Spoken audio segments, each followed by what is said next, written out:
China does choose to invade Taiwan, expect Russia to invade Europe and expect the Russians and Chinese to have a joint plan to divide US forces. What Finland is communicating is what Finland has always found different ways of communicating, which is there is nothing we would not do to retain our independence. What I think is interesting is you're seeing what I would describe as the Israelification of multiple countries at the moment. So I'm Pete Apps, Reuters global affairs columnist, author of a book called The Next World War, The New Age of Global Conflict and the Fight to Stop It, British Army reservist and YouTube channel runner. Finland just voted overwhelmingly to lift its decades-old ban on nuclear weapons. How dangerous is this moment for Europe? Well, I think there is a feeling that it would be more dangerous to have some frontline countries that were pro-nuclear weapons and some that were anti. For example, I think the Finns would be worried that if they were the one country on the eastern flank that said we don't want to get engaged with nuclear weapons at all, they might therefore be making themselves an easier target. And this is not a new problem for NATO. NATO during the Cold War only had about 2 weeks' worth of ammunition to fight the Russians. It's probably got varying amounts, about the same amount these days, a bit less, a bit more, depending on how much goes to Ukraine. And that always has meant, traditionally from the mid-50s, that NATO's response to a Russian breakout would be to use nuclear weapons and to use that as a deterrent. And we're clearly moving back into an era of that. The Americans, for now, seem to be quite forward-leaning in saying that they are prepared to keep American nuclear weapons in Europe for use by NATO countries in time of war. I think Finland would definitely consider being part of that nuclear sharing deal. So it's not widely understood this, but it's ever since about the 60s, it's deal suggested first under Eisenhower and Kennedy. The US keeps nuclear weapons in Turkey, Italy, Belgium, the Netherlands and Germany to transfer to those air forces in time of war. And they train to drop those nuclear bombs. And Poland is now very interested in negotiating a relationship to do the same thing. And so I would imagine is Finland. They all have the F-35. The F-35 is designed to be able to drop a nuclear bomb like that. So I think that is regarded as one of the components to maintain deterrence in Europe. The others are conventional. The 3 or 4 ways in which you deter Russia is by having enough conventional long-range strike missiles to be able to damage infrastructure in Russia, including nuclear infrastructure. By having enough air defense missiles to be able to shoot down incoming Russian missiles, whether nuclear or otherwise. Having enough troops and industry to be able to fight a long war with the Kremlin. Don't forget the Russians have shown that they're willing to take 500,000 casualties in Ukraine. That means the Russians are also, they can use that to signal to Europe that they would be prepared to lose a lot of people in a future war. Europe just has to be able to say, well, you could do that, but you would end up losing. You would end up still losing because we have more people and more tech. And the last part, and you're seeing this negotiated or communicated in real time by the Ukrainians and the Europeans, is this idea that drones on the battlefield, including autonomous drones, listen to Mikhail Fedorov, the Ukrainian defense minister, he's a young ex-social media executive, they believe they can hold the Russians on the front line with very limited Ukrainian casualties. And of course, that model will also be applied to the rest of the European front. Helsinki says they won't permanently station nukes, but they will now transport and facilitate them. Does Vladimir Putin see this as a direct act of war?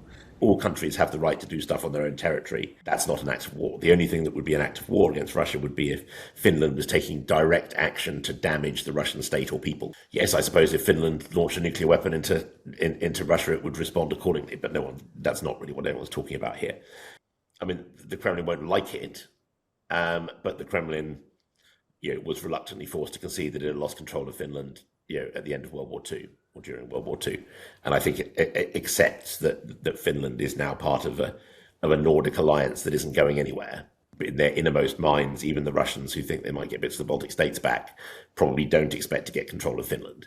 What Finland is communicating is what Finland has always found different ways of communicating, which is there is nothing we would not do to retain our independence. And what I think is interesting is you're seeing what I would describe as the Israelification of multiple countries at the moment, not just in Europe. I mean, Ukraine, Japan, South Korea, Poland, Finland, which is the message Israel has always sent to its enemies or adversaries, which is we are the product of our history and our history was pretty brutal. However you come at us, there is nothing we will not do to make sure we don't go and we are not banished from history again. I mean, that is the UK message. It's why we have nuclear weapons and so forth. We've all, that has always been the soft bit of British kind of messaging to the rest of the world. And it was during 1940 when Churchill was talking about using poison gas and other weapons against Nazi invaders. It's not an unusual way of countries to defend themselves. But I think that's what Finland is doing. And don't forget, we say no permanent presence. I mean, there's officially no permanent NATO presence in the Baltic states. It's just a a persistent or an ongoing presence. And the story that NATO says is that, if the Russian threat goes away, then maybe those forces will go away.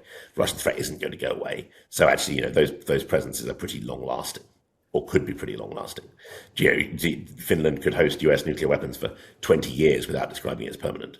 Finland shares a massive 1,300-kilometre border with Russia. Does this nuclear shift make the Finnish people safer, or does it put a target directly on their backs? I think they would regard it as making them safer, but they don't feel particularly safe.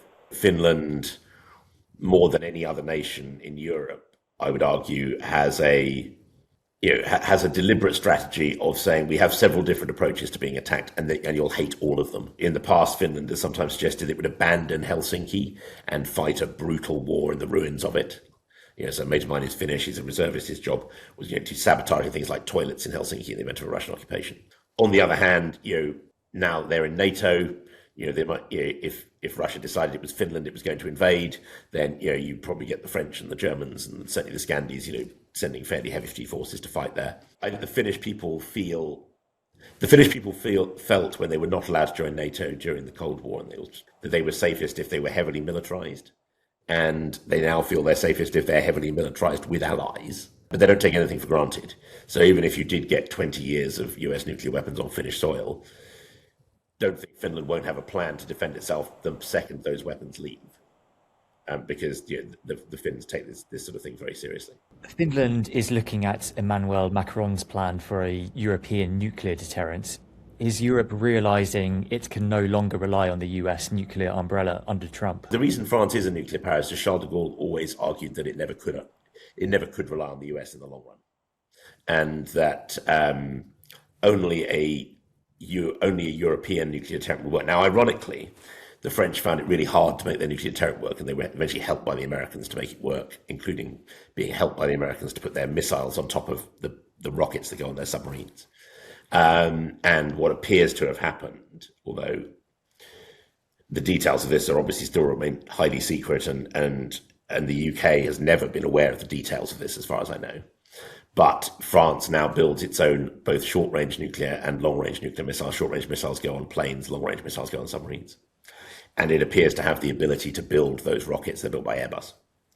And make that work. Whereas the UK, of course, has to rent its missiles from the US. And that comes down to a deep, long-lasting French belief shaped by its own past, shaped by a lack of trust the US would be around forever, that has always said, we will always defend ourselves first and sort of Europe second.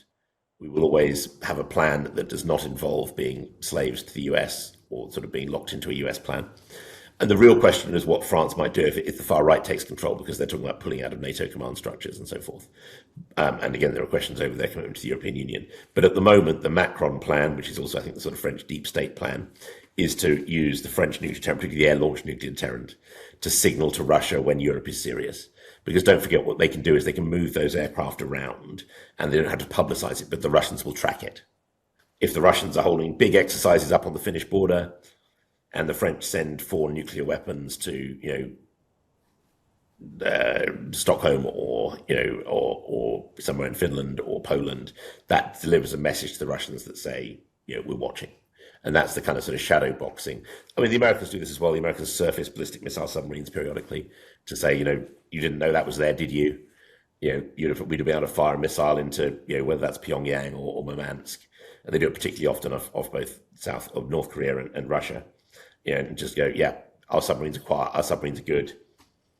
Go back to the drawing board on your anti-submarine capability. We can always get you. And the Russians and the Chinese, of course, are always working on similar kind of capabilities. It's the story of the Hunt for Red October, if you're a fan of sort of Cold War fiction.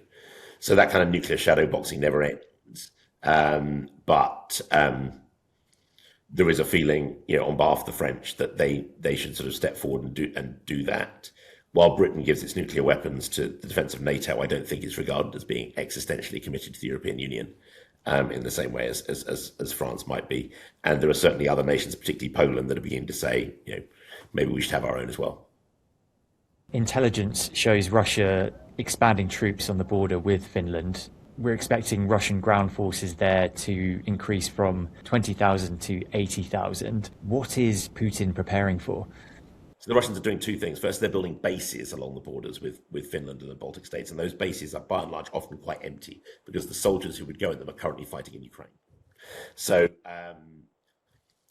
part of that is simply that once the Ukraine war ends, Russia wants to be able to move its troops all the way along the front line so that it can hold at-risk NATO territory from Finland down to Ukraine. So that it is, just as NATO moves its own troops around, just so it's got a more balanced posture rather than being totally committed to the fight for the Donbass, which is currently really where the Russian military's main effort is. 80,000 troops or something in any of those places are probably not enough to break through on the border, but of course, you could always put more Russian troops in any of those locations or attempt to suggest that you might. The aim of Russia is always going to be to spread out its adversaries' forces as much as possible. And that is true whether Russia is simply trying to deter NATO action and just wants to make sure it feels safe, or whether Russia is preparing for something. Russia will always be preparing for something, and they'll always have a new priority, whether that is military action or otherwise, is another question. But I think what you're looking is the ability to threaten Europe, NATO, all those countries that they might wish to go for. Don't forget, they also have bases in Belarus that they can come in and out of, and they need to be in Belarus to be able to threaten Poland. So I think they're building themselves maximum flexibility for a long-running confrontation. And also, again, don't forget that China picture. If China does choose to invade Taiwan, expect Russia to invade Europe, and expect the Russians and Chinese to have a joint plan to divide US forces. So, an element of what Putin is building is options for Xi Jinping. To say, right, if you are going to, when they have their conversations in their darkest bunker where they don't think the bugs can get into, they are thinking about things like, right, if we were to go after Taiwan, we want you to do a distracting action in Eastern Europe, and having, an army close enough to threaten Helsinki or the Baltic states or, wherever they choose to go, is part of that. Vladimir Putin has had 26 years of consolidating and entrenching his power, and we're seeing in Russia a society on the brink, let's say, under extreme pressure. What do you see happening there? I mean, so I think it's interesting to note that Russia, for all the noise being made about cutting Russia out of the global economy, that's not what's happened. Russia is actually quite closely integrated into the economies of China, India, the Gulf, the global South. So it's not cut out of the world, it's just cut out of a very specific Western bit of it. I think once fighting in Ukraine ends, which it probably will at some stage in the next couple of years, particularly because Putin can't afford to start losing territory. The Russian line had been, we'll keep fighting until we take the whole Donbass. It's now possible they won't get to take the whole Donbass. So, before you have to call a stop to it before things get too dodgy. Otherwise it gets embarrassing. You say the society's under duress. I mean, the Russian opposition is under even more duress, quite deliberately. And there are limited rival power structures in Russia for Putin. But I think you will see it become more dependent on that China dynamic. You'll see it continue to work to develop its relationships with the global South plus the US. You'll see a pretty hard border in Europe. I mean, I think that border between Russia and European nations is going to be pretty hard, and Belarus will be the Russian side of that border. So I think in that sense, we're probably, as we were in the 1950s, sort of locking in for a long era of confrontation. But during the Cold War, Russia went through various evolutions of involvements with the rest of the world. You had a bromance with China that then went wrong. And I think you'll definitely see Russia try and maintain its great power status through the only two things it's got going for it, which is military clout, a bit of military expertise, but also energy. And you'll see it continue to play off that.